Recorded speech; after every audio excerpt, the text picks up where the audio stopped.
Hey, Unruly Subjects, it's Chenjerai, and I need your help to keep the show going strong. If you love what we do here, consider supporting us by joining our Patreon community. It's the best way to back the show, and you get some incredible benefits in return.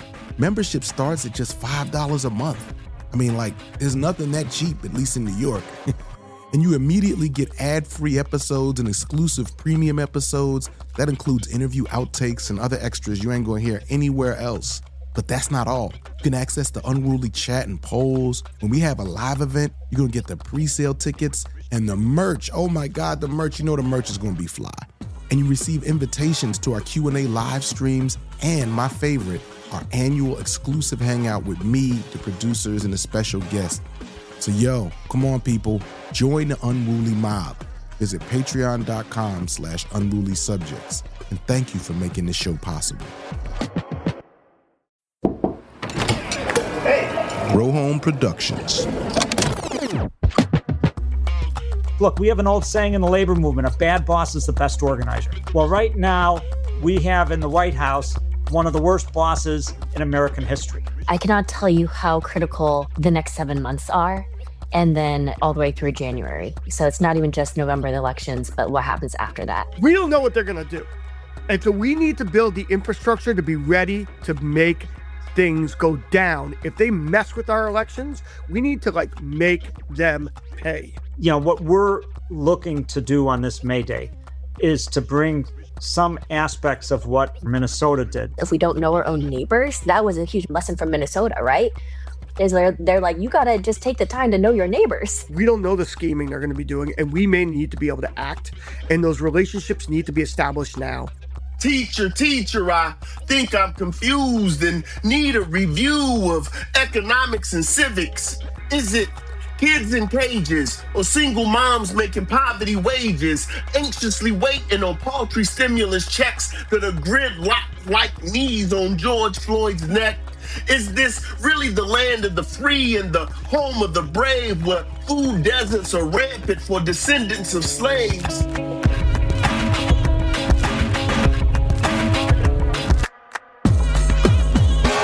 What up, y'all? Unruly Subjects is in the building. Yes. We are here, y'all.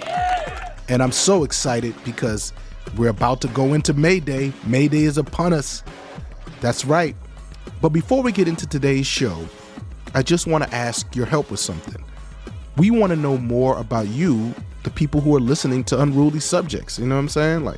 You've been tuning in, and I've heard, some little things here and there anecdotally from some of y'all, but we want to really hear from you and understand, what you like about the show, just a little bit about you and, what things look like for you. So we put together a little survey, and the link is in our show notes. So, it'll take you less than a minute. Please do us a favor and just give us some feedback, because we want to know what's working. You know what I mean?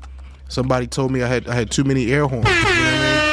And so we hear that, I don't know if I'm going to adjust that particular thing, but you know what I'm saying? We definitely want to know what you think, and so to be accountable to you. By the way, Unruly Subjects is a free and independent show, and we want to keep it that way. So big shout out to our Patreon folks, you know what I mean? I'm seeing more and more people come on, including some big names, you know what I'm saying? Supporting us over there on Patreon. So please, we encourage you to join the community there, where we are putting all kinds of content. Even, for example, if you want to hear the full interviews of what we're going to play today, you're going to hear some extra stuff that's not on today's episode. So yeah, and it's just a place for us to connect. So we really appreciate that. And much respect to those who have already been supporting us there. We are dropping this the day before May Day, and around the country, people are preparing for actions. No work, no school, no shopping. There's going to be rallies, protests, labor actions, work in the community. And, the question, I think, really is, what does it take to build the kind of power that can actually meet this political moment? We've been tackling this in a bunch of different ways. Maybe you heard last week's episode about how South Korean labor trade unions really contributed to that movement to get martial law rescinded and to hold that president accountable. But we're going at it a different way today, right? because we got May Day coming up, and May Day is not just really about one day, right? It's about the fact that on that day, we can expose all kinds of important contradictions and realities, right? We can reveal what is really going on, and it's a chance to build relationships, organization, courage, trust, and the ability for us to act together when the stakes get high, right? And that really is the center of today's episode. So first, I'm going to be talking with three major labor leaders. Todd Wolfson is president of the AAUP and a national vice president of AFT. I don't know if y'all saw the article in the New York Times, but AAUP, which, by the way, full disclosure, I'm on the National Council of AAUP. You know what I'm saying? One of the fastest growing labor organizations, and just a lot of insight and wisdom coming from Todd. And we have Jessica Tang, who's president of AFT Massachusetts and former president of the Boston Teachers Union, and just a really powerful leader. And so you're going to hear from Jessica. And we got Carl Rosen, who recently retired as general president of UE, which is the United Electrical, Radio, and Machine Workers of America. So these are labor leaders who just have like really, I think, they just have been in the trenches, like in it, and have won, battles, and they really understand what it takes in a way that's not abstract at all. And we're starting with higher education and public education, because AAUP and AFT have just released a new platform that really pushes back against the right-wing attack on education by offering a positive, broad vision of what higher education can become, right? Because we're not just trying to defend or get back to normal. We're trying to transform this sector into what it ultimately needs to be, right? And for us, that means free public higher education and an end to student debt. It means secure jobs, including our contingent faculty and all the faculty who have these weird, tricky contracts. It involves, of course, a commitment to academic freedom. We got to be able to teach the truth. So they want to cancel people's ability to talk about history, to talk about race, gender, and all this. We're not with that.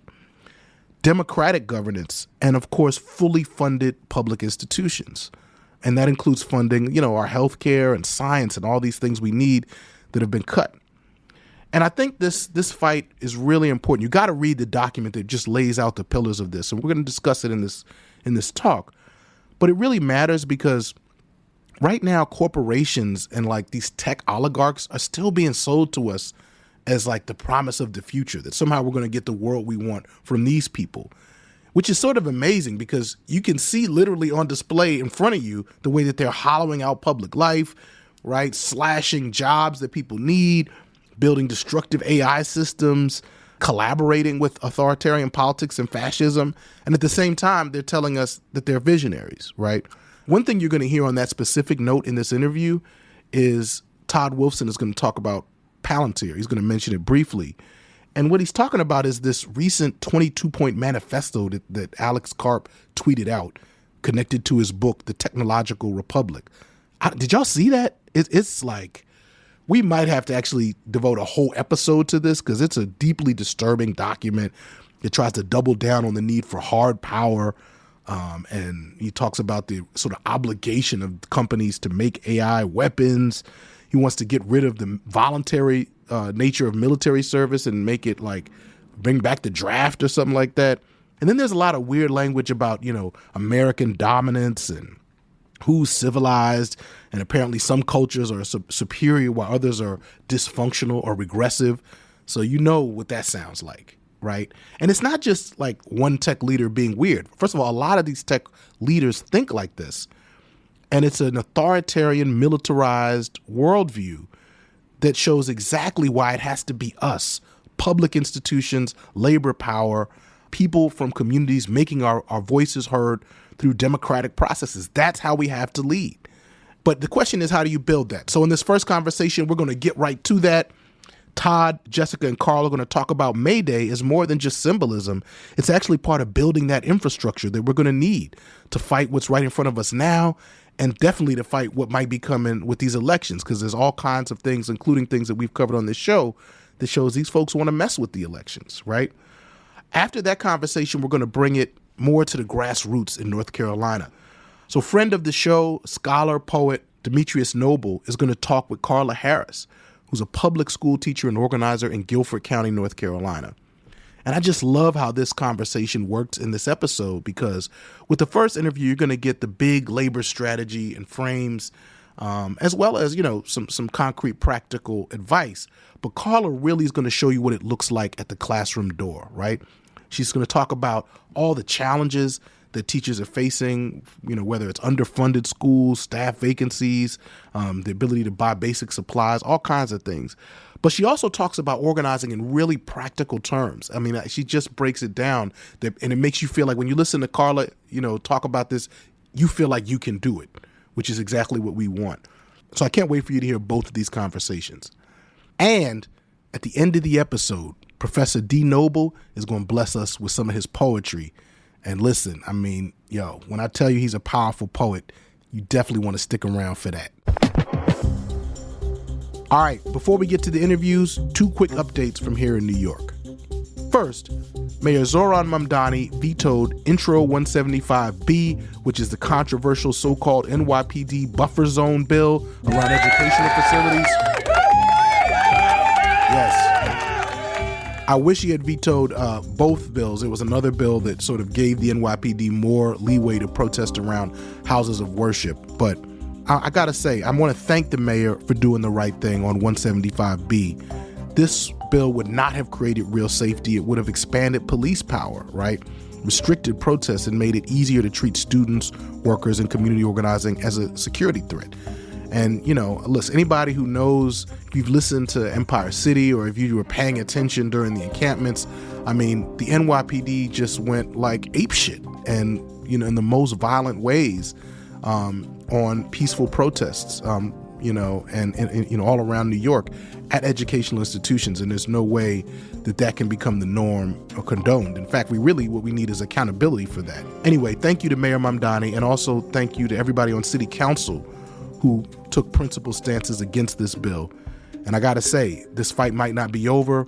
This veto has to hold, so just saying. Second, New York City also withdrew controversial plans for an AI-focused high school, you know what I'm saying? Along with plans connected to school closures and relocations on the Upper West Side.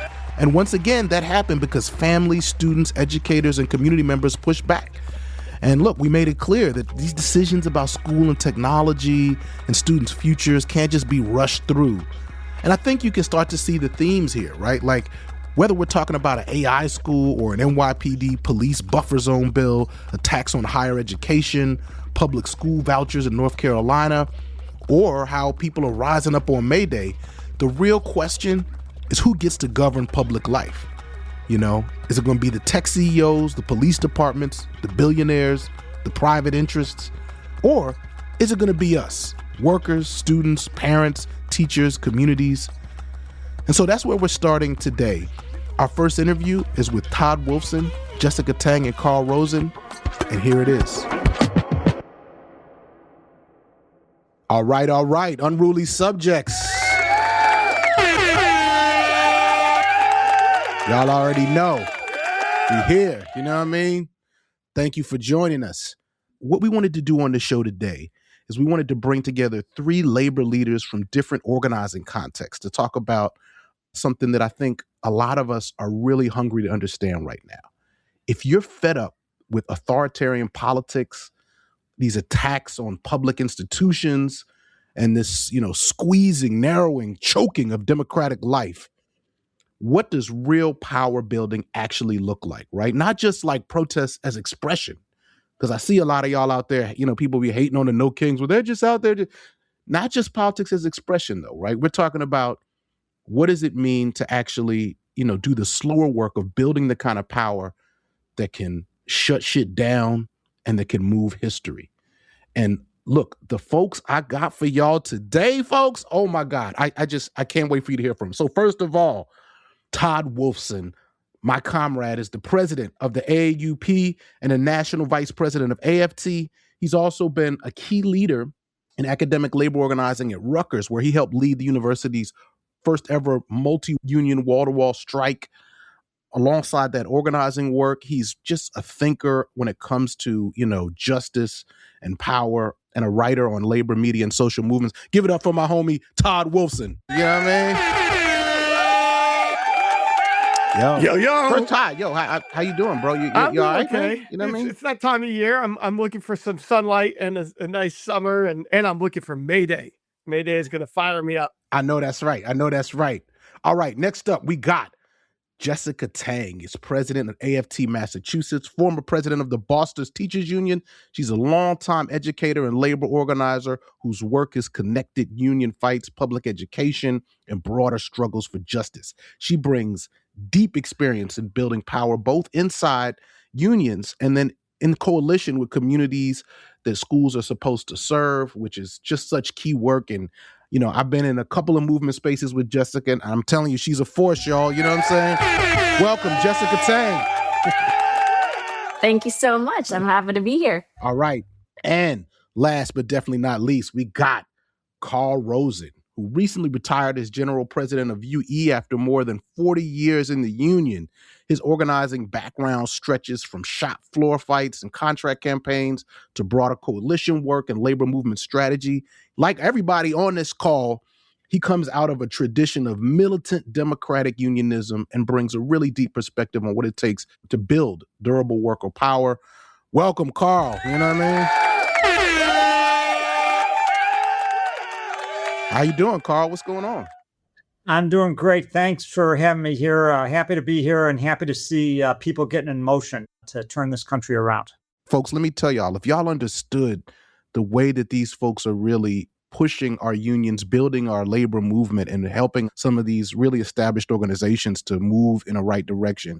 So I'm so excited to have all of y'all, and I really want to, have each of you bring the insights that you can bring from your experience. So I'm going to direct the first question to Todd. So, I know that AAUP and AFT have launched this platform, and it's really super timely. By the way, we're going to put this in the show notes for y'all. Y'all have to see this new platform that AAUP and AFT have released. But one of the things I love about it is that it raises the question of what actually is the force to really, build strong public life and democracy in this country.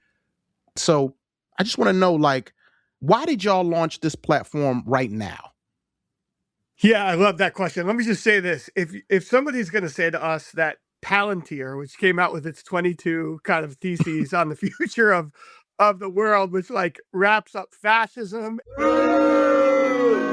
and imperialism and sexism and the end of humanity and oligarchy into one 22 thesis tweet, is the heart and soul of this country, and not our public institutions, our pre-K-12 institutions in Massachusetts, our industrial factories, our universities are really the heart and soul of this country, and the nurses and, the people who sustain us and care for us. We are the center of society, the teachers and the nurses and the workers. And so we came out with this platform. It's been a while in the making. And basically, we're trying to say that for too long, the radical right wing has been telling a story about higher education and bashing this critical public good, the way they did to K-12 a decade ago, in order to undermine this public good, because they don't want us educated. They don't want us getting a good K-12 education. They don't want us to get a good college education. They want us illiterate so that they can control us. And so they have been bashing higher ed so that they can defund it and destroy it or use it as an ideological tool. And we said enough is enough.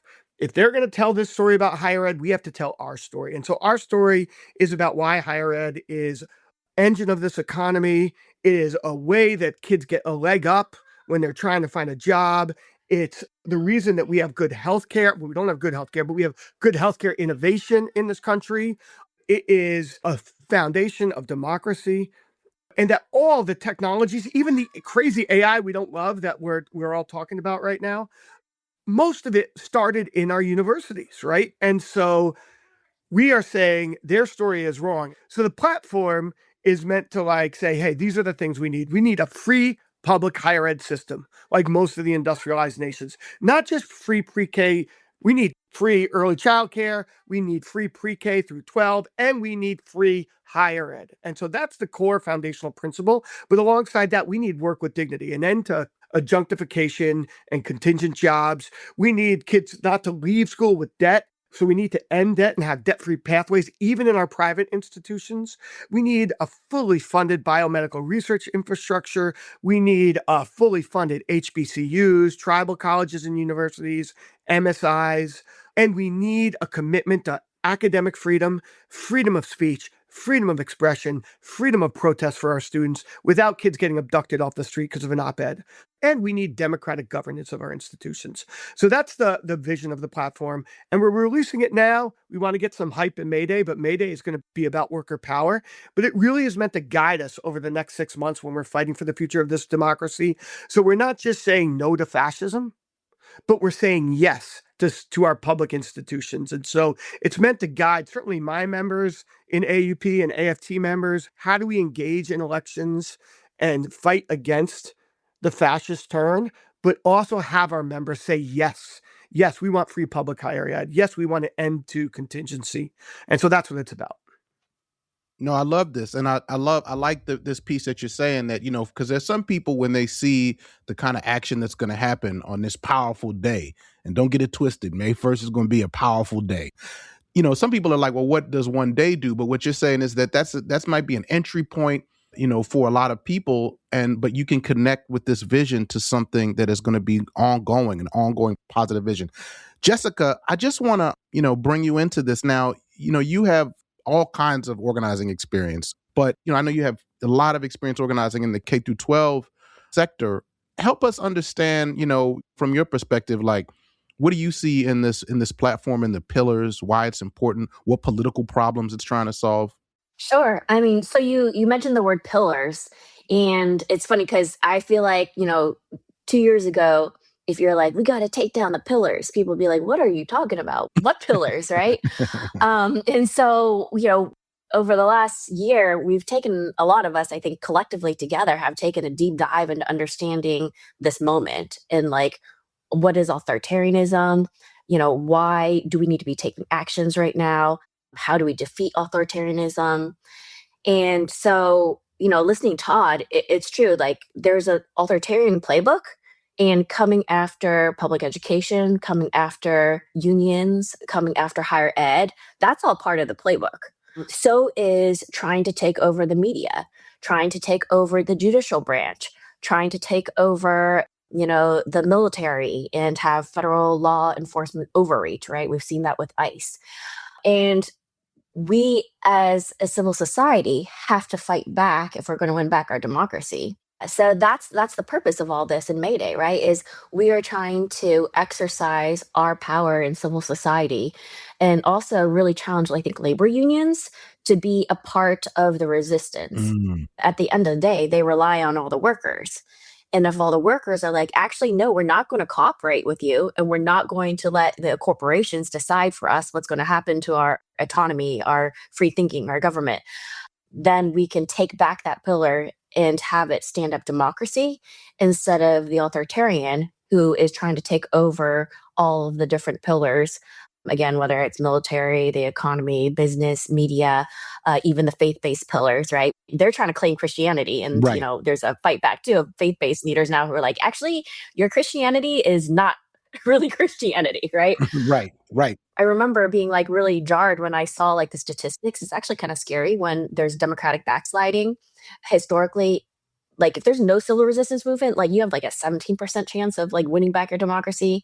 If you do have resistance movement, it's like 50-50. I think it's like 53% in the last, a few decades if you research it. But when you see that labor unions are part of the resistance movement, the percentage goes all the way up to 83%. Right. And when I heard that, when I saw that, I was like, oh my goodness, I know what we need to do, which is do everything in our power to get more of our labor unions involved in the resistance fight. I just want to jump in because I want to go a little layer deeper on this. There's another problem, which is that, the membership of unions in terms of formal labor organizations is low historically at this time. And so a lot of people who are in my life don't have any connection point to understand what this means. And in a way, sometimes I feel like, like if I'm at labor notes or I'm at our union conferences or like I was at the National Nurses Union, it's like the whole world feels like it's on fire. Like, yeah. But then people who aren't connected to that feel like maybe they don't have an entry point. And that feels like another challenge of what we actually have to do. How do you see the work that we're doing, both in terms of like the higher education work, and then we're going to transition to talk more about the Mayday Strong work? How does it address that? Carl, maybe I could get you to weigh in on this. I couldn't agree more with what you've heard from both Todd and Jessica. Part of the idea of Mayday Strong, which really started developing a year ago, was that we had to develop this fight and help labor lead that fight, but also recognize that labor can't do it by itself because we are too small. And so Mayday Strong has built into it many other organizations that are with deep roots in the community, with deep activist history.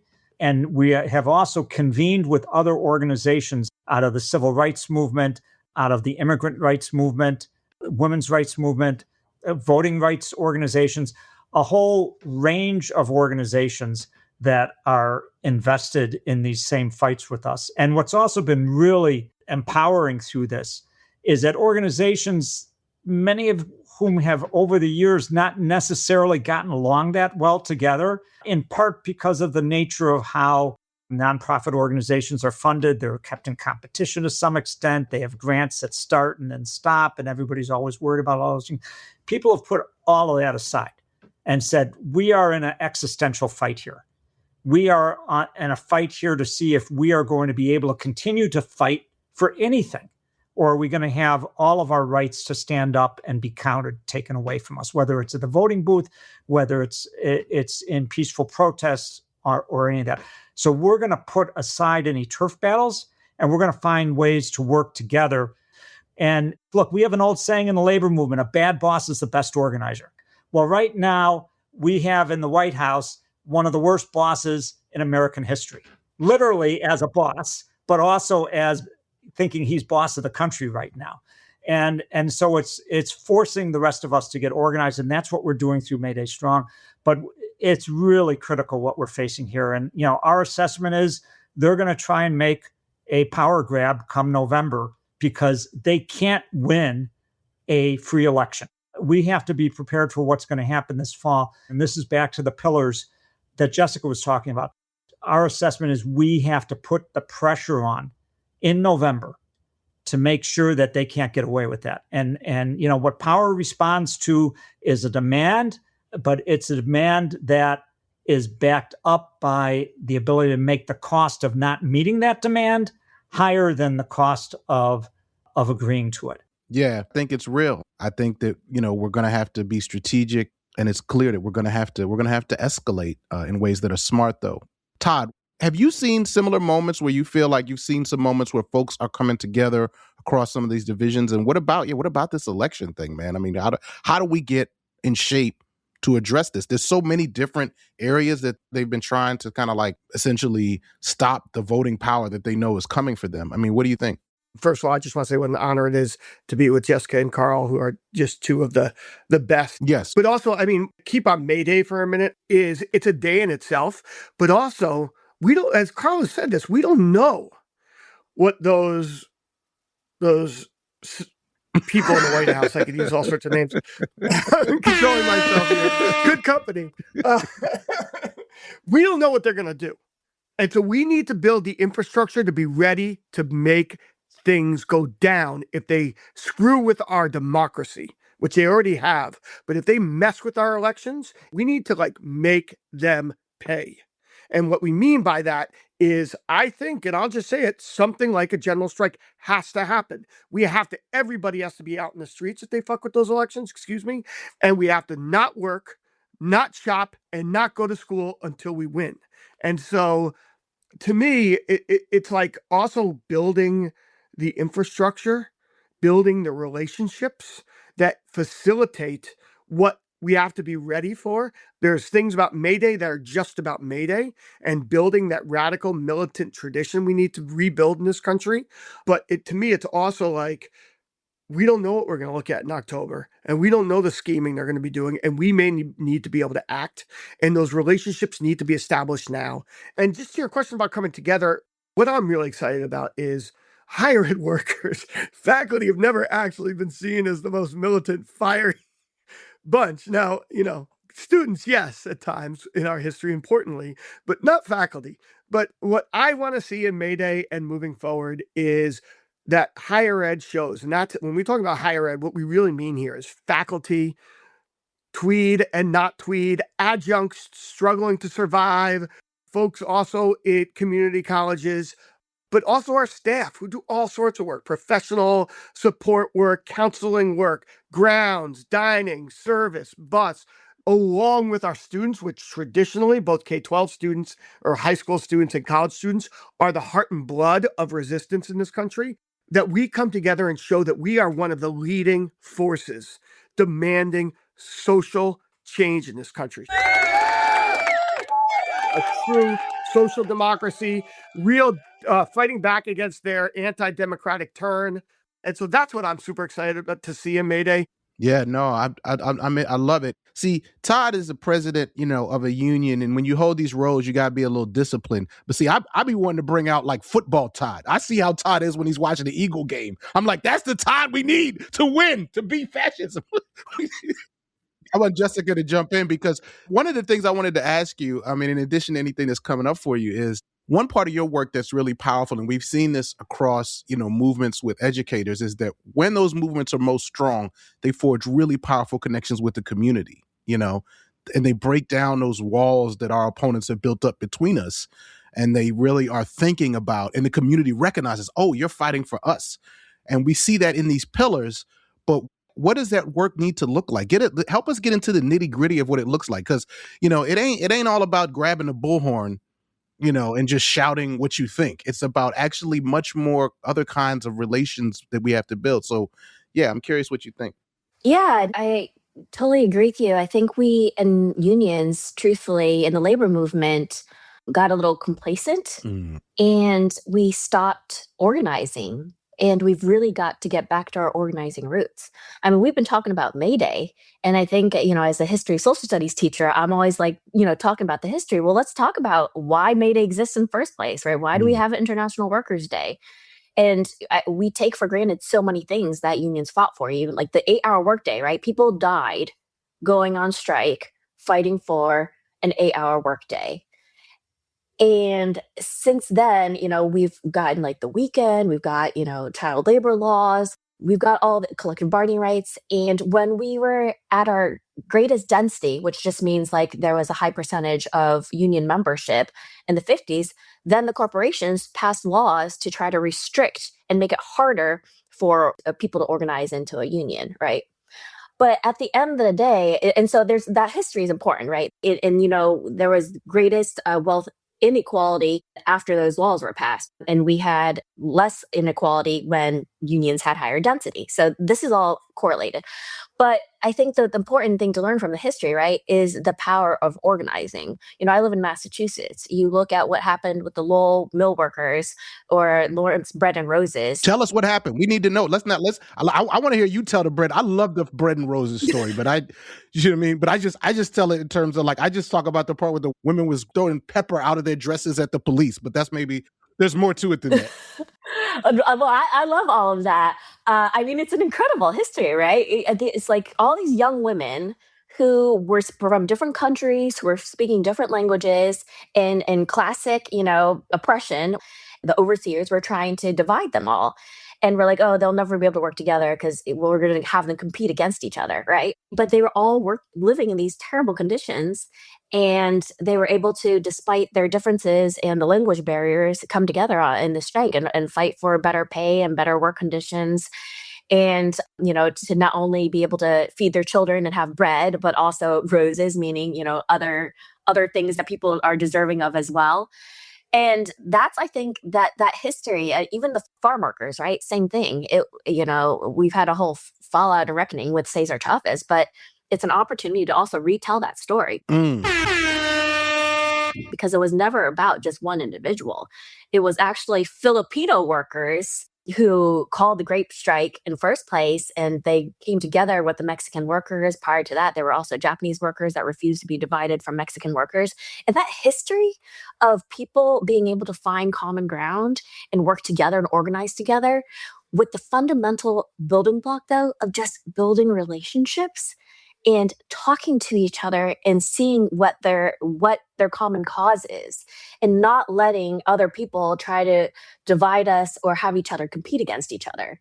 And so, on May Day too, for us, we had people last year working together in unions that we never worked together Wow. before. So I think part of this story is actually just bringing unions to work together that haven't historically worked together, and figuring out how we then also bring in faith-based leaders, community leaders, people who are working on housing justice, immigrant justice. And that's the fundamental building block of organizing, right? Is finding common cause, figuring out what each of us brings, figuring out our positionality of what ways that we can disrupt the systems too and own our power. It's like the Alice Walker quote. It's something like, the most common way that people give up their power is like not recognizing that they have it. And us as organizers, we have to remind people, every individual, no matter who you are or what you do, has positionality and the power to do something to make change. And we can't be afraid of our own power. And we have to be willing to take risks to be able to have greater change. But if we don't have fundamentally trust, if we don't know our own neighbors, that was a huge lesson from That's right. Minnesota, right?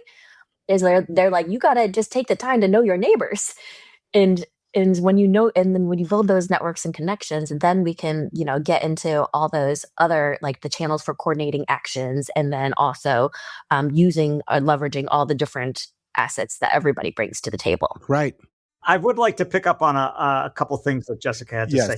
I'm glad Minneapolis got mentioned. What we're looking to do on this May Day is to bring some aspects of what Minneapolis did on January 23rd, or Minnesota did, where they did this day of no work, no school, no shopping, and shut that metropolitan area down. And also there were widespread protests all across the state. And so that's the idea for this May Day. It cannot be possibly on the same scale nationwide. Number one, because it's really difficult to organize nationwide. But number two, because you had that reaction amongst the people of Minneapolis and across Minnesota, because they were facing an occupying army that was doing violent and unspeakable things on their streets and killing people, etc. And so folks were seeing it with their own eyes or through their neighbors' eyes. And so they got directly involved in protesting and said, we're decent Americans. We aren't going to stand for that.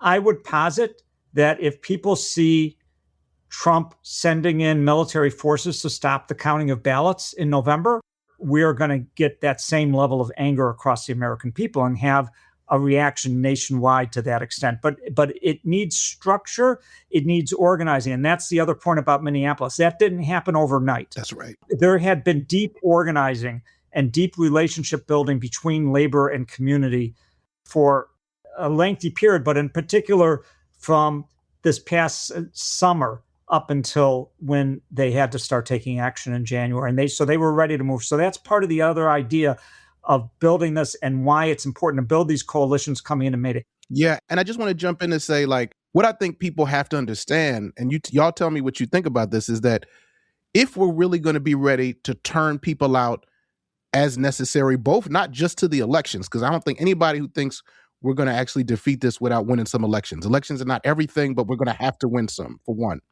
But also, when they try to disrupt these elections and whatever they're doing, people don't come out if you're not in shape. But I want to talk about this larger question of scale, because there was talk at one point about a general strike, maybe in 2028. So what does it mean to think about moving from this kind of action to that, and in what time frame? I mean, I love the analogy of building your muscles, because that is exactly what we as unionists need to do. But it's not just unionists, right? Community members and just regular everyday people have a lot of power, whether it's like consumer kind of exerting economic leverage through like boycotts of the Target, Home Depot. But we have to build that muscle. We just had the Boston Marathon. I can barely run a mile. But if I practiced a lot, maybe I could run a little bit more, right? And we got to do that same thing in our unions, is exercise those activist muscles. And so I can tell you here in Massachusetts, we are not necessarily strike ready, right? So while we'd love for everyone to go on a general strike, it's not realistic if you haven't done the work to get strike ready. But in order to do that, you got to meet members where they're at and do what we call like structure tests. And May Day, in a lot of ways, is a massive structure test and an opportunity to take it to the next level. So we've told our folks, hey, you've done walk-ins before and you're really good at that, but have you tried doing a walkout? Try it. See if you could do it.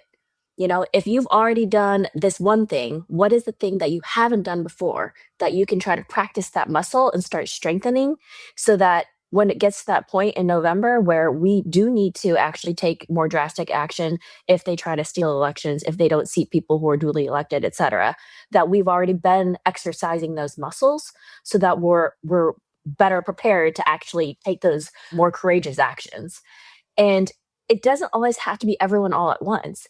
What we saw through like the Red for Ed strikes was that it was, one place doing this action, which then inspired another action, which then inspired another place. One neighborhood in Boston, there were just regular everyday people called together a meeting and said, hey, we want to flyer to help keep our immigrant families safe. And they got 100 to 200 people to flyer 10,000 doors. Wow. And then another neighborhood in Boston was like, hey, we want to do what that community did too. And they did the same thing. And so we say here all the time that, first of all, everyone is an organizer. But second, courage is contagious. And when you see other people taking action and showing courage and doing things that, are inspiring, then it inspires other people to take those actions too. So it's the infrastructure, but it's also building the muscle and then also helping people to overcome their fears and own their own power. Unruly subjects. Look, when you hear these people on this call, when you hear Jessica and Carl and Todd saying this stuff, I want to be clear. These are people who have moved organizations to win. You know what I mean? These are people who know what they talking about. This ain't your uncle sitting, like passenger seat driving about the struggle. These are people who did it. You know what I mean? This ain't just like, love to the influencers, but this just ain't influencers, whose whole movement is on IG. This is like real life. People got benefits, childcare, time off, pay raises, food on the table because of what these leaders have done. So I get excited when I hear them saying, this is how we got to do it. Of course, it's piece by piece, but I get really excited. So listen, y'all, we want to give our listeners something concrete that they can do in the various locations they be. I think people already in labor might kind of have an idea, but let's speak to them. But let's also speak to someone who's like, wow, I'm just hearing this. I like what you're saying, but I don't know how to plug in. Where do I go? What do I do? So go to your computer, go to your phone, type in maydaystrong.org. So just the word May, the word day, the word strong all together, .org. And you will find there a map with the most number of May Day activities ever in this country. Find the one that's near you, RSVP for it if you can, and let your friends, your family, your neighbors know about it also. Get everybody out there that you can, wherever it is in your time. You're going to feel good when you get out there. You're going to feel energized. And you know what? You're allowed to feel good when you're in motion in the street. Todd? Yeah, well, I just want to say two quick things. One is they tried to steal May Day from us. We should remember that. Jessica was breaking down some history before. Here's another historical fact. May Day is International Workers' Day, and they tried to create another holiday. First of all, they created Labor Day to dull May Day. And second of all, they tried to put another holiday like Flag Day on May Day. Loyalty Day or some nonsense. Yeah, whatever. Yeah. So let's reclaim our history. But one other thing, because we're all unionists, organize your workplace. Whether you're in a workplace with 4 people or you're in a factory with 40,000 people, it doesn't matter. You got to talk to your colleagues. I think, Chenjerai, you were flagging density of labor. What is it, like 10, 12%, something like that across the country, much higher in the public sector than the private. We need that to be 20 to 30% in the next 10 to 15 years. And it depends on your listeners talking to their colleagues and building power. No workplace is too small. And by the way, y'all, that was the president of my organization, the American Association of University Professors, you know what I mean? And he's speaking from experience because we've grown our chapters. We done grown everything, the chapters, the budget, you know what I'm saying? And, the membership, all of that has grown. But it all starts, like as Todd and Jessica are saying, from talking to each other, figuring out what's important to people, right? It's like we scholars, we all got an analysis, but sometimes you gotta like listen, and we can do it. So, well, Jessica, what do you want to give people who are listening? What concrete steps you want to give us? I mean, I agree with everything that's been said. If you're in a union, get active in your union. It is, I cannot tell you how critical the next 7 months are, and then all the way through January. So it's not even just November, the elections, but what happens after that. And so if you're already in union, please get involved. If you're not in a union, there are so many organizations that you can join now that are part of like the Organizing Revival, coalition that Carl mentioned earlier. So find an organization to join. Or you could actually just, again, start organizing at the micro level in your own neighborhood. There's a lot of mutual aid is actually a really important part of the resistance too, right? And so when you're setting up those neighborhood mutual aid networks, you're meeting people. You are actually organizing and building relationships by doing that kind of work too. And so I think sometimes it can feel overwhelming or scary to be like, how do I even plug in? But the good news is there's so many grassroots organizations that are already, the Mayday Strong, or you'll see like it's a huge list of organizations, right? And you can find a chapter in your local neighborhood, get involved in your union, and just start, again, organizing at the micro level in your own neighborhood. No, and listen, let me just say, the thing I love about labor, I know if I sound evangelical, it's because I am, folks. We get to unleash your talents. By the way, if you're listening to this and you hear this and you're like, man, that gave me the idea. Maybe you made a new relationship, or you went out and went to your first protest, or you've been going to protest, but you tried something different. Reach out and let us know. Contact Unruly Subjects and let us know, man, this is what I did. This is what I'm doing, because we want to build into community, and this is how it's going to get done. So anyway, I just want to thank all my guests, Jessica Tang, thank you, Carl Rosen, Todd Wolfson. Much respect. I really appreciate y'all. We're going to have y'all back on. Y'all are always welcome on Unruly Subjects. We will see everybody on the streets on May 1st. But yeah, man, really, really, really good to talk with y'all. See you in the streets. All right, y'all. So that was Todd Wolfson, Jessica Tang, and Carl Rosen. You know what I mean? Told y'all. I get so charged up hearing them talk about what it takes.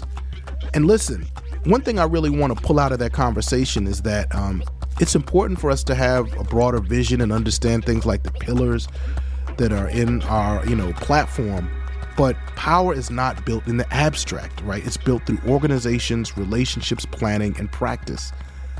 And that brings us to North Carolina. Because on Unruly Subjects, we always want to ask what these big political questions look like where people actually live and work. Right? What does May Day look like in a school building? What does it look like in a county? What does it look like in the South, where workers are organizing under very different conditions? And so I want to bring in my brother, my friend, the professor, the poet, the militant, Demetrius Noble, and D talked with Carla Harris, a public school teacher and organizer in Guilford County, North Carolina. Carla gets really specific about the conditions that she faces, that students are facing. She also gets specific about the organizing. What does it look like to sort of knock on the classroom door, right?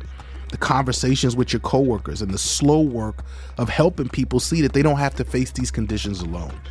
So after the break, Demetrius Noble and Carla Harris.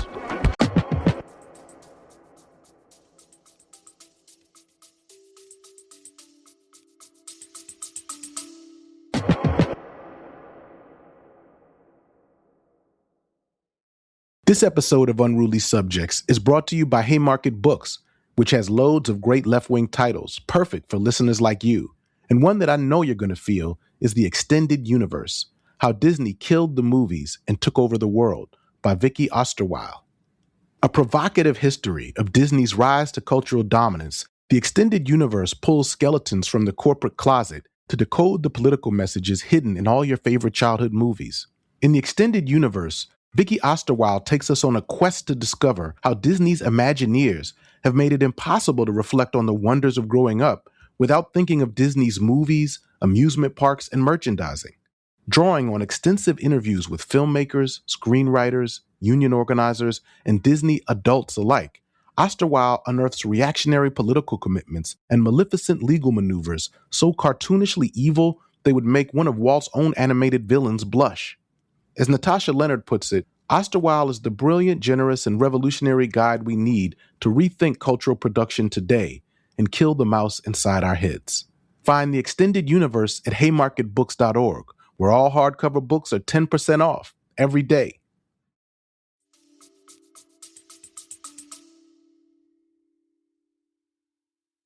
Unruly Subjects is supported by listeners just like you. Join us at patreon.com/unrulysubjects.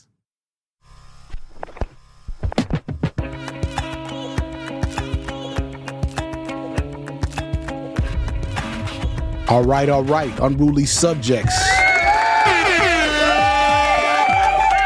Yes. As you all know, May Day is upon us. We're here, you know what I mean? And listen, all around the country and really all around the world, but definitely here in this country, people are wondering what it takes to build real power, you know, that we can use to actually push back, right? And shut down what's happening. And so, you know, here at Unruly Subjects, we like to look at all kinds of different ways people are resisting all across the country. And I was talking to, you know, my homie, the professor and friend of the show, Professor D. Noble. You know what I mean? And he was like, yo, D said, yo, man, I know about some really exciting organizing. And I was talking to this exhilarating organizer down in here in North Carolina, you know, and look, I don't know if y'all know, but some of the most exciting organizing in the country is happening in the South. People sometimes get it twisted, but you know, here we know, you know what I'm saying? We know that. So I said, D, man, you think you could pull it together, man? I want to hear about that. So, and D, said he has something for us. So right now I'm going to pass it off to my brother, to the studious, to the militant, to the poetic, D. Noble. What's up, man? What's up, my brother? How you? I'm chilling, man. I'm chilling, bro. So yeah, man. Which I guess from here I'm just gonna kind of let you take it, and I'm gonna recede to the background. But I'm really excited to hear what you're gonna bring us today. Yeah, well, thank you so much for having me on, having me back, and sharing your platform for me to be able to engage a longtime friend and organizer down here in North Carolina, Carla Harris, who's a high school science educator and organizer. Like I said, I've known Carla for quite some time. We've been organizing for well over a decade now down here. That's right. Yeah, and so Carla has been on the forefront of a lot of really dope labor organizing down here in the education space. So, Carla, if you don't mind, kind of starting off, like, what motivated you to want to be a teacher? Like, what led to that decision? Now that question could keep us here all night. Oh my gosh. It's the best job in the world. Are you kidding? I didn't even know, to be honest, I didn't know how much I would love it until I got involved. I had a feeling, an instinct that this might be my calling. I have from an educator family. My mom taught elementary school for more than 30 years, retired and went back in as a tutor. So you could say it's in my blood, and I gave it a shot. I guess what keeps me in it is how much hope it gives me every single day. No matter what's happening, and there's a lot happening, I know something good is going to happen in my classroom that day. That's dope. So being a teacher is a very hopeful, inspiring job, but it's certainly not without its challenges. And I know those challenges have been especially tough for teachers and educators here in North Carolina. Could you share with us, like, what are some of the specific challenges and things that are really pressuring teachers in this state specifically? And what are some of the things that y'all are really encountering that y'all are organizing against and want to change and transform? I'll say that I've been teaching for 10 years. And even in that relatively short amount of time, things have slowly gotten harder and harder. This year, North Carolina is officially 50th nationwide for public school funding. Damn. And what that looks like day to day is vacancies in my building, people covering for each other, students literally not having teachers for whole semesters and whole years at a time, missing out on those opportunities. Not having school funding, it looks like being lucky to have a nurse in your school for 2 days a week instead of just one. Right. Families sending their kids to school, not knowing if they're going to get the consistent medication and healthcare that they need, the teacher assistants that they need, the translators that they need, down to the basic resources that they need. When schools don't get the funding that we need, it looks like educators buying our own tissues and hand sanitizer and Band-Aids or going without. I'd say also when I talk to a lot of my coworkers, where a surprising number of us are right now is working 2 to 3 jobs during the school year, not just teaching and then maybe getting a summer job. It's working overnight sometimes. And it's really wearing a lot of school workers down. Yeah. From that standpoint, can you talk about like burnout and retention as you've seen it play out in North Carolina and here specifically? Oh, yes. I would add on that the burnout is particularly rough for the veteran teachers, teachers who have been in the game at least 15 years. A magical thing happens when you reach year 15 in North Carolina, where the state legislators who set our pay scale decided once you've been working that long, we're actually just going to freeze your pay and you won't make any more for the next 9 to 10 years. That's fucked up. So those veteran teachers who have been loving what they do for 15, 16, 20 plus years are feeling the financial burden, and a lot of them are leaving. We're seeing teachers leave what they love, go to other professions, or go to other states where they can be paid what they deserve. Right. I think the group of us were really just astounded when you were sharing some details with us earlier this week about just how bad things have gotten over the last 20 years in the state. Can you share, for the audience, some of that rapid decline or that ongoing decline that has been happening here in the state specifically? Definitely. I hate hearing the phrase like public schools are failing. I feel like I'm hearing that more often on TV and on the news when it really boils down to the legislators who fund us are failing us by slowly sneaking in all these policies over the past 20 plus years.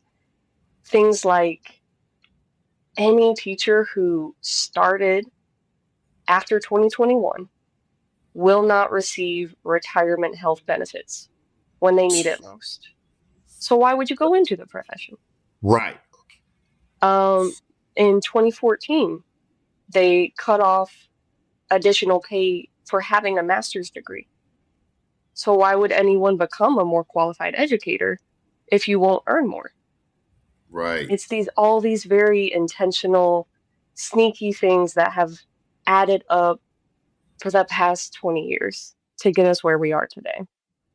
Right. I know, I believe it might have been 2018 when there was a lot of really big organizing around public schools. Like one of the main kind of organizing concepts and slogans was kids' learning conditions are teachers' working conditions. Can you speak a bit more about that concept just for folks to really kind of be able to grasp what that means and why it's so important to stand in solidarity with teachers that are organizing for better working conditions and how this directly translates to the students? For sure. What the conditions look like, and I've taught in 3 different schools. There have been times where my room is 78 or 79 degrees, and the classroom right across the hallway is 58 degrees. The inconsistency, the HVAC, it's not being taken care of. There's not enough maintenance positions. So kids are going from freezing to hot. They don't know what to wear. They're falling asleep. The ceiling tiles having to be replaced almost on a daily basis if it rains. Right. There are leaks. There was a county next to us maybe 2 years ago. They had to tighten their budget, turn off AC over the summer. And when they came back, there was so much mold. Over 10 schools could not open. I remember that. Kids could not come to school Yeah. because of the literal conditions. Yeah, that's crazy. That's crazy. So when we think about like the organizing that's going on right now, like what are some of the most important things, the demands that y'all are centering and pushing for right now? The sort of slogan of our day of action that is going to be on May Day, May 1st. Woohoo! That's right. Kids over corporations. And that is a very intentional phrase. In North Carolina, particularly, this state is at the bottom of every education category due to our General Assembly. Yet it has one of the lowest corporate tax rates. So businesses love to come here because they don't have to give up their money at the end. Right. And at the same time, over the past few years, you may have heard of something called the private school vouchers. The way they phrase it is opportunity schools, and I am doing that in air quotes. These opportunities are for overwhelmingly already wealthy families to send their kids on taxpayer-funded scholarships to go to private schools. Right. And it's not just a little bit of money that we've lost. Public schools have lost just this year over $500 million in those private school vouchers. All that money could have stayed in public schools covering all those things I mentioned and more. And instead it's just going to more and more mostly wealthy kids going to private schools instead. Right. So we're saying kids over corporations is the number one priority in North Carolina right now. I love that. I love that. This next question I have for you is kind of more about like the actual organizing kind of specifics. Like what does that look like, you know, locally at the county level? And how are y'all balancing that with trying to build out the solidarity statewide? So I know part of the momentum that we're building up to moving towards May Day is a statewide work stoppage, but there's an ultimate plan and goal to not just have this be a moment, but part of a larger push of momentum for larger organizing goals and to build a way more political kind of confidence and boldness. So can you speak about, you know, what you're doing at the county level amongst your local kind of comrades, and then what are the strategies for building out that solidarity across the state, and what are some of the larger goals on the horizon that you all have? Excellent question. Let me know if I miss any part of it. Locally, I am a member of an organization called the Guilford County Association of Educators. That's sort of a local chapter that pretty much every school district has one, and we're a part of a bigger organization, the statewide one. So the North Carolina Association of Educators. It's been around a long time, and that is really our network of staying connected with each other. If we want to plan an action, if we want to run some kind of campaign and push for something, this is the avenue that we are able to use to come together and push for it together. So that looks like monthly meetings, sometimes twice a month, sometimes on Zoom, sometimes in person. meeting people's abilities where they're at, providing them as many opportunities as possible to plug in to this effort, because it does take a lot of time, does take a lot of people to make something this big happen. Right. So this work did not just start this year. It's an ongoing effort. We've been building up membership in our, we say union or organization, for many years. Once we decided and heard about Mayday Strong, as an organization, we decided we need to be a part of this. So locally, that looks like knocking on my next door neighbor's classroom door and saying, hey, did you hear about this? What do you think? Will you do this with me? Word. And just, what do some of those conversations look like? Like, because, obviously I've worked and organized with you for a long time. I know some of the other really dope members in GCAE, and, I don't assume that all of your teachers are as radical and have the politics that, you and a few others that I know have. So, like, what are some of the conversations like as you go to the door, especially with some of your colleagues who, may have never organized before, maybe don't have leftist politics, maybe are really scared because they feel like I only have a little, I don't want to lose that. Like, what are some of those conversations like? What are some of the obstacles that you kind of routinely encounter? How do you overcome them? How long of a process does that take to win folks over to building that confidence? Can you kind of go into some of that for us? Definitely. I mean, every school is different. Every school contains every person you just described, people who are ready to go yesterday. Like, say the word, I'm putting my absence in, let's go. And then there are people who are really run down. And I say, we're going to do this. And their reaction sometimes is, well, what is that going to accomplish? That's a big question. It is. So it's part of it is knowing this one day that we're doing so much to build up for will not fix everything overnight. Right. But we don't get here overnight either. Right. That's always my response.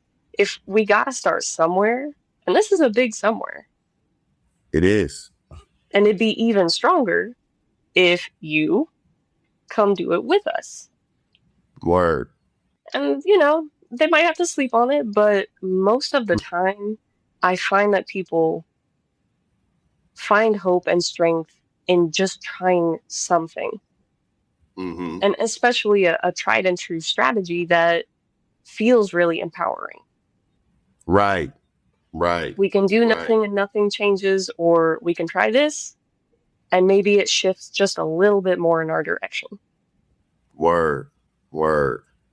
So when you said, nothing's going to change overnight, I know when we were discussing this earlier this week, you said one of the lessons that you learned from the last time there was the large statewide action was that you all wanted to be very clear and specific to not call the May 1st action a strike, but there are plans to work towards that.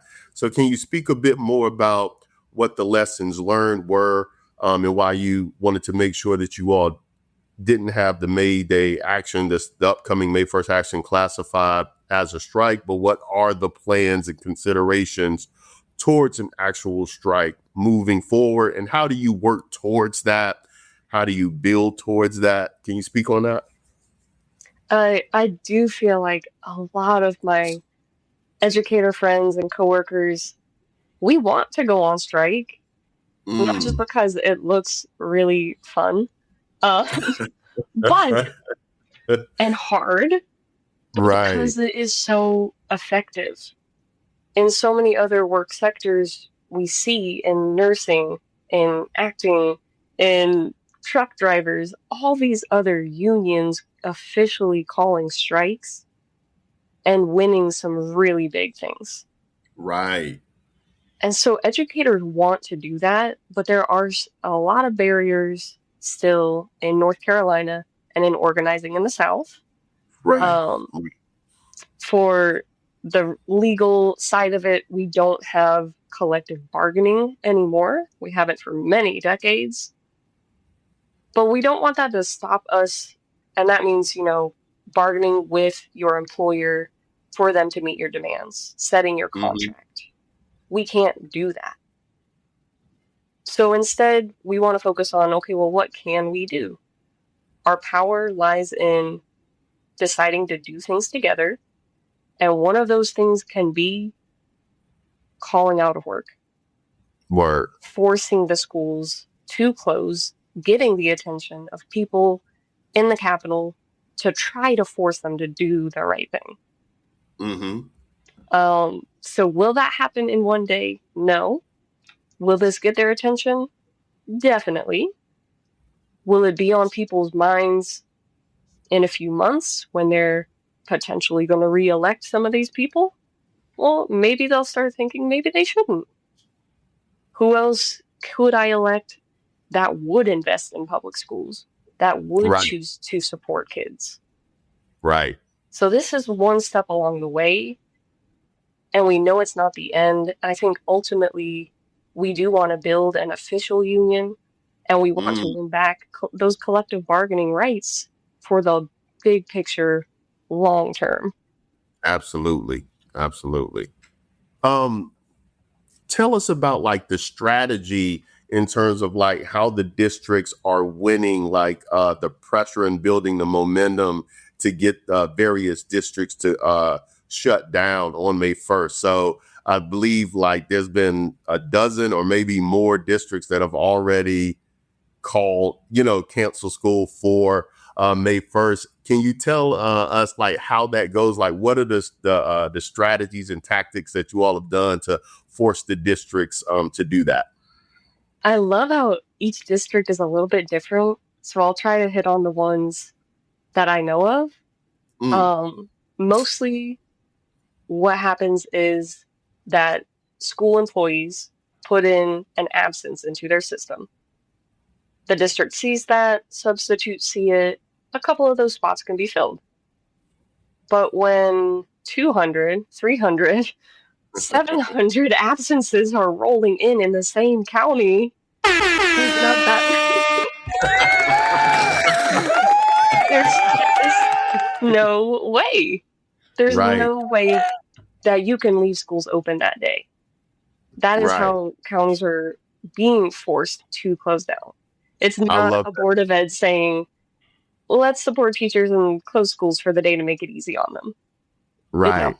It's a bunch of teachers and custodians and cafeteria staff getting together and saying, let's do this on the same day.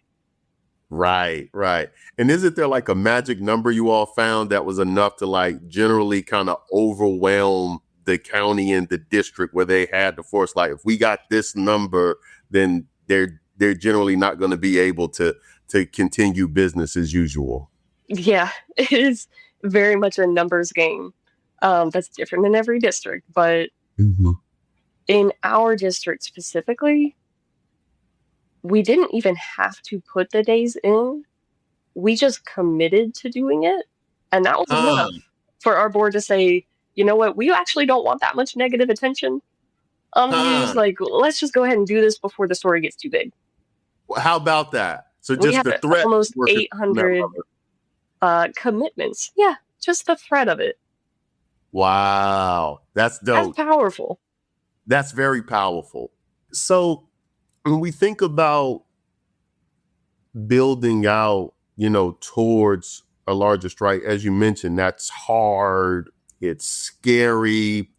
What are some of the chief concerns that you hear, from your colleagues, and what types of things are folks already discussing? Like, how do we meet and address these concerns, these needs, to give folks the confidence to stand in solidarity with us? Are you all that far along with some of the conversations? Definitely part of the planning process the whole way through. As school employees, our number one priority is our children. We're not going to close schools and forget about them. Right. So the very first thing we've tried to figure out is how will they get breakfast and lunch that day? Let's set up a system to distribute food the day before or in the morning. Do they need Wi-Fi hotspots to continue doing their work? Every need, we try to have it covered. We try to have it met. Yeah, they come first, for sure. Some of the other worries some people express are more like, well, if my principal doesn't support it, could I get in trouble? That sort of thing. And a lot of those worries, they're valid in some schools, but a lot of that fear dissolves when you do something in numbers, when you do it together. No school is going to fire 20 teachers. Right. How much retribution can you enact on that many people, showing that they care about kids that much? Right. Say that. I love that. How much retribution can you enact on people that love kids that much? I love that. I love that. So when we think about another aspect of solidarity, it seems to me, and we've seen these lessons when we look at like the Chicago Teachers Union strike, the big wins they won out in LA, in West Virginia when there was the Red State revolts and all that. Like a huge part of the solidarity component was with the actual community, right? So not just across the state with the other teachers, but with parents, with folks in the community. So can you discuss like what those conversations look like and how this particular labor movement with teacher connects to like these broader labor struggles largely? Can you kind of speak to that? We're trying to connect with the community in organizations that already exist. So in our county, the day after May 1st, we're getting together with a whole coalition. We're talking immigrants' rights groups, labor unions, political organizing groups. There's probably a dozen other groups. We're all getting together the next day.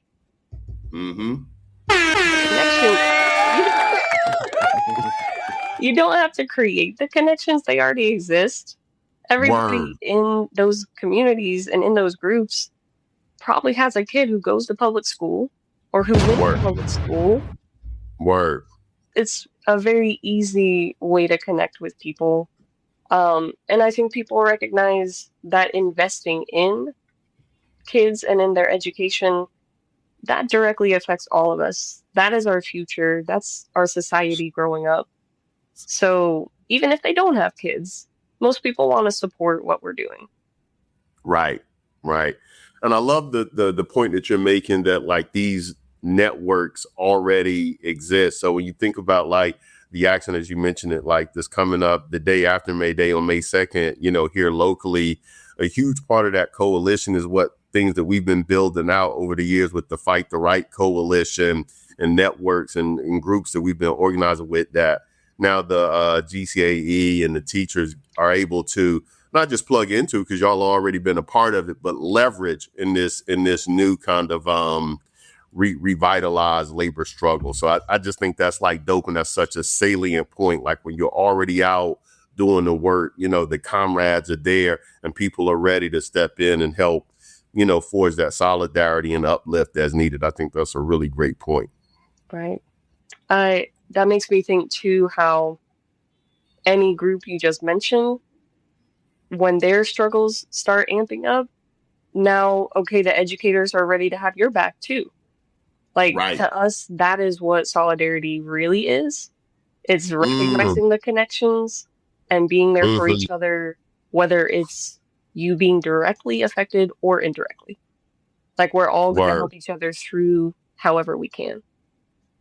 I think the last, 7 to 10 years specifically have been really inspiring from a teacher struggle specifically where we've seen some awesome struggles and some amazing wins? Like, are there a couple that stand out to you that were like super inspirational and some lessons learned that y'all are hoping to be able to glean from, or that have informed, tactics here locally? A story I'm most proud of was a push by specifically our cafeteria staff, our nutrition staff, maybe 3 years ago. It all blurs together. They were making maybe $11 or $12 an hour. Mm-hmm. That became the priority. That was like, there's 100 other things that are wrong, but we can't stand this any longer. So that looked like going to the Board of Ed, saying you need to redo the pay scale locally, make it work, and bring it up to 15 minimum. And it actually took 2 years of hardcore organizing, meetings, pushing for it to actually pass. Yeah. Once it did, that's a huge, huge win. But it doesn't stop there either. Because the rest of the prices go up, so the fight continues. We pushed for 15, now I need to push for 20. Right. So if there's any kind of like parting words in terms of like how, that you just want to share with folks in terms of like how folks can get involved, how they can support, what would you offer up? Man, if you have any connection to public school, just walk in the doors and you will find the person that you need to be connected to. There is someone in every building who is ready to get plugged into this work. There are organizations, like we've said, that already exist. Plug in. So, Chenj, any thoughts from you as you can sit back hearing this? This conversation was amazing. I could listen to y'all talk for another hour. First of all, I just got to say, Carla, you are, the way you break down, the sort of details of organizing, the challenges and material struggles that move people into organizing, the sense of possibility you have while not like sugarcoating what we're up against. I mean, give it up for Carla, y'all. I mean, you're strong. I'm so glad that we get to uplift your voice on this platform. And I think, we need to hear a lot more of your voice, so I hope I really, really thank you. And D, man, thank you for doing this. You know what I'm saying? You're a good interview too. You all right as an interviewer, you know what I mean? No, honestly, I'm like, dang, D, it's like, you so sharp. The questions are so focused. I'm so glad I let you cook, Unruly Subjects, give it up for Carla Harris and Demetrius Noble. Can I ask y'all, will y'all keep us updated on things that are coming up and things that happen? You know what I mean? Absolutely. Definitely. This was great. Things are moving fast, and it is only the beginning. Word. All right. I hope y'all enjoyed that conversation. And by the way, speaking of North Carolina, I want to let y'all know the Charlotte Mecklenburg schools are canceling classes on Friday, May 1st, due to a massive teachers rally in Raleigh. So they organized and they made that happen. And if you want to kind of plug into that, we're going to put the links in the show notes. So you should definitely check that out. But it's an example of the kind of action and commitment that Carla is talking about. All right. Before we close, as promised, Professor D. Noble is going to read a poem called Teacher, Teacher. Now listen, y'all have heard D. Noble's intellect when it comes to, sort of analysis and conversations. You've even heard him on some unserious news, but I don't think you knew. Some of y'all might not have known D. Noble got bars, man. You know what I mean? He got some poetry bars. So I think this poem is really going to resonate, especially after hearing Carla talk about what teachers are carrying, what students are facing, and what it really means to organize in that context. And this poem really brings us back to the human stake. So I ain't going to say too much more about it. I'm going to let Demetrius Noble bring it. Here's Teacher, Teacher. Teacher, teacher, can you help me with Common Core? I know 2 + 2 is 4, but when rent is $1,200 and the utility cost another $313. And my mama's hours got cut to 20, and she only makes $15 per hour before taxes. I don't think this math is adding up. Why is there always so much subtraction? Why can't she ever pay a whole bill? The first and 15th are filled with so many fractions. Teacher, why must your check be divided to pay for school supplies that the school never supplied? When it comes to our district, how come funding never gets multiplied? Remember when you and Miss Hyde said y'all were marching for us and wearing red for Ed? Is that kind of like what my aunt did when she said they were marching for Breonna Taylor when those cops shot her in bed? Teacher, I think I'm confused and need a review of economics and civics. Is it kids in cages or single moms making poverty wages, anxiously waiting on paltry stimulus checks that are gridlocked like knees on George Floyd's neck? Is this really the land of the free and the home of the brave, where food deserts are rampant for descendants of slaves? Hungry and homeless children packed tightly in Title I buildings with metal detectors, surveillance cameras, and cops on each hall. No nurses, counselors, and toilet paper every other stall. Miss Jones, I know I ain't passed last year's EOG test, but that don't mean that I'm stupid and belong in ISS. I appreciate you saying that to Principal Smith. You stood up for me. I didn't mean to fail that standardized test. I didn't mean to get you fired. I really tried my best. Teacher, if I graduate, will I even be able to afford college if we don't organize to get tuition abolished? I know President Biden forgave up to $20,000 in loans, but that barely covers 1 year, and that's almost what my mom brings home. It's like they don't want working class kids like me to earn a college degree. Principal Smith said to work in the factory, all we need is a GED, so I should calm down and not stress about the SAT. He said if a warehouse job was good enough for my uncle, it should be good enough for me. Teacher, what's the substance of the American dream? Is it universal health care, a living wage for every human being? Will we put an end to gentrification and stop deportations? Can we get rid of college tuition, abolish prisons, terminate student loans and evictions? Will there be universal housing? Will Black Lives Matter? Will we defund the police? Can Black trans women walk safely down our street? Can we end rape culture, overturn this rotten two-party system, overthrow capitalism? If the answers are yes, then teachers stand with us, because there's a war going on outside no class is safe from. Our class must win.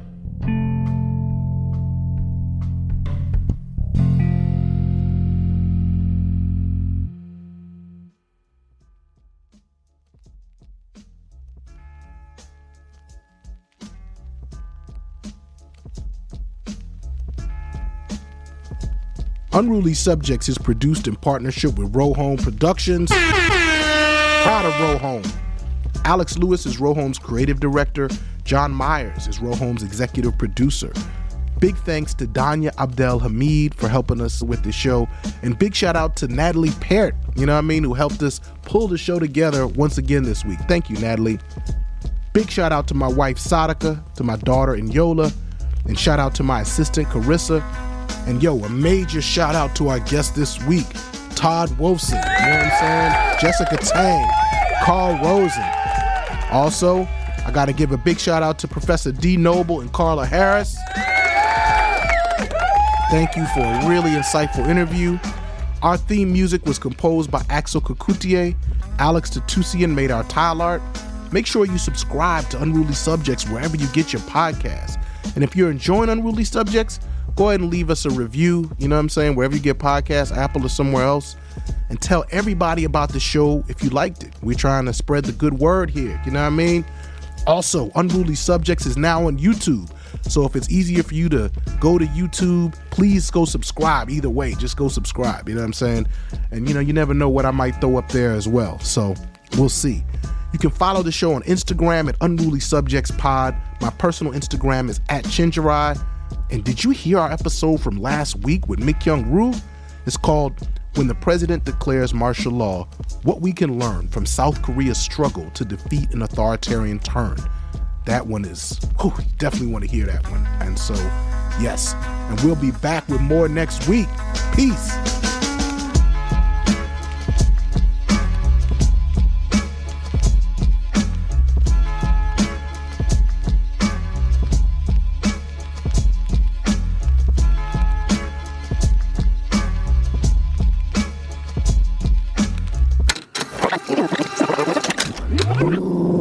Productions. Unruly Subjects is supported by listeners just like you. Join us at patreon.com/unrulysubjects.